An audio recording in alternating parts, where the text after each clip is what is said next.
আসসালামু আলাইকুম। মুখে লেগে থাকার মতো দুর্দান্ত স্বাদের চিকেন ভুনা রেসিপি নিয়ে আপনাদের সামনে আবারও হাজির হয়ে গেলাম। আর আজকের এই চিকেন ভুনা আমি পানি ছাড়াই রান্না করেছি। আর এটি দেখতে যতটা সুন্দর হয়েছে, খেতে কিন্তু তার চাইতেও বেশি মুখরোচক হয়েছে। একদম ঘরোয়া মশলায় মুখে লেগে থাকার মতো এই রেসিপিটি দেখতে হলে আশা করছি পুরোটা রেসিপি জুড়ে আপনাদেরকে সাথে পাবো। তো আশা করছি যারা ব্যাচেলর কিংবা নতুন রাঁধুনি তাদের কাছে আমার আজকের এই রেসিপিটি অনেক বেশি হেল্পফুল হবে। তো ভিউয়ার্সদের কাছে বরাবরের মতো রিকোয়েস্ট থাকবে, অবশ্যই রেসিপিটি দেখার শুরুতে লাইক দিয়ে দেখা শুরু করবেন। আর আপনাদের এক একটি লাইক কিন্তু শেয়ারের কাজ করে। তাহলে চলুন কথা না বাড়িয়ে শুরু করা যাক। তো অফ স্ক্রিনে আমি চিকেনগুলো খুব ভালোভাবে ধুয়ে পরিষ্কার করে পানিটাকে ঝরিয়ে নিয়েছি।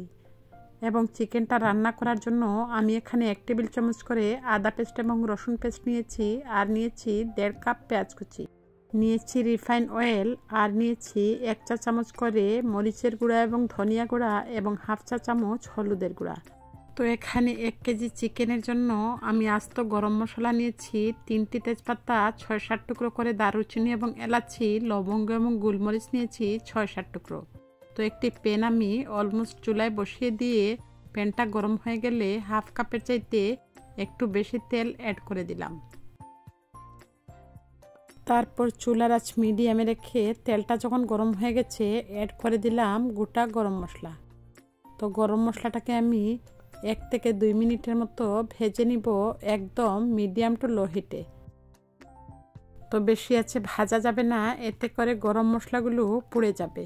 এই পর্যায়ে আমি পেঁয়াজ কুচি অ্যাড করে দিলাম।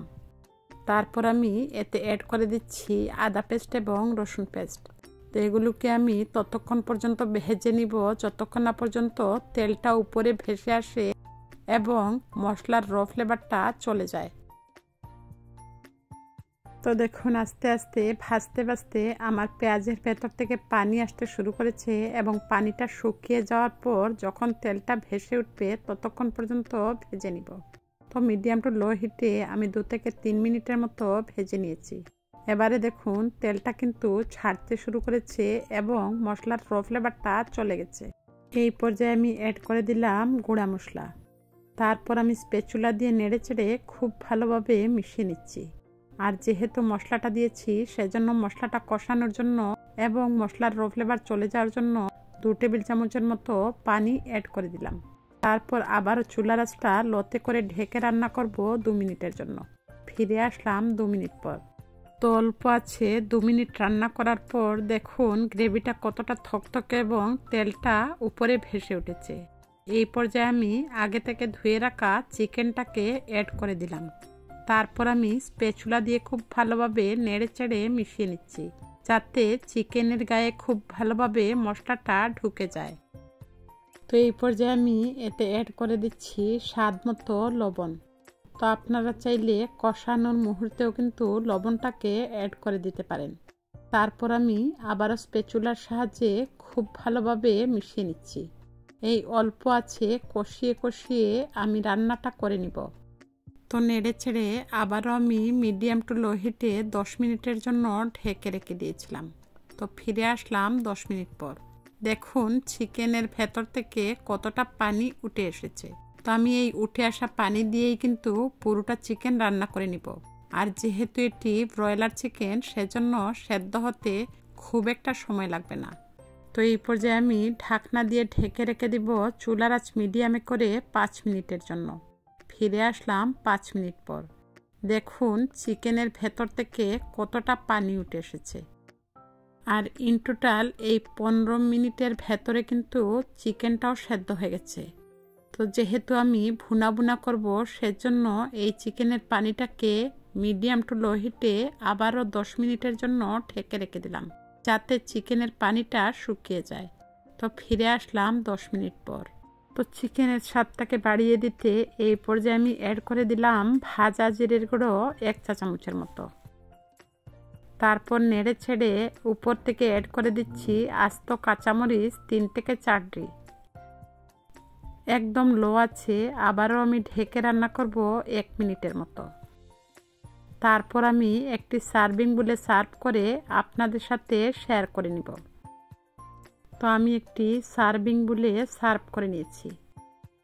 মুখরোচক স্বাদের এই চিকেন ভুনা দিয়ে আপনারা চাইলে পোলাও, রুটি, লুচি, পরোটা কিংবা সাদা ভাতের সাথে অনায়াসে খেতে পারবেন। আর এটি দেখতে যতটা সুন্দর হয়েছে, খেতে কিন্তু তার চাইতেও বেশি মুখরোচক হয়েছে। তো আপনাদের সাথে ছোট্ট একটি টিপস শেয়ার করছি। খুব বেশি তেল এবং বেশি আছে রান্না করলেই যে খাবারটা খুব বেশি সুস্বাদু হবে তা কিন্তু নয়। অল্প আছে কষিয়ে কষিয়ে এইভাবে রান্না করে অবশ্যই ট্রাই করে কমেন্ট সেকশনে আমাকে ফিডব্যাক জানাতে ভুলবেন না। তো ভিউয়ার্সদের কাছে ছোট্ট একটি রিকোয়েস্ট রইল, যদি চ্যানেলটি নতুন ভিজিট করে থাকেন অবশ্যই সাবস্ক্রাইব করে পাশে থাকা বেল বাটনটি বাজিয়ে দিবেন, যাতে যে কোনো রেসিপির আপডেট সবার আগে নোটিফিকেশন আকারে আপনার মোবাইলে পৌঁছে যায়। যদি রেসিপিটি আপনাদের কাছে খুব বেশি ভালো লাগে, ইচ্ছে হলে ফ্রেন্ডস এবং ফ্যামিলির সাথে শেয়ার করে অন্যদেরকে দেখার সুযোগ করে দিতে পারেন। তো পরবর্তী রেসিপি অথবা ভ্লগ দেখার আমন্ত্রণ জানিয়ে আপনাদের সবার সুস্থতা এবং মঙ্গল কামনায় আজকের মতো বিদায় নিচ্ছি।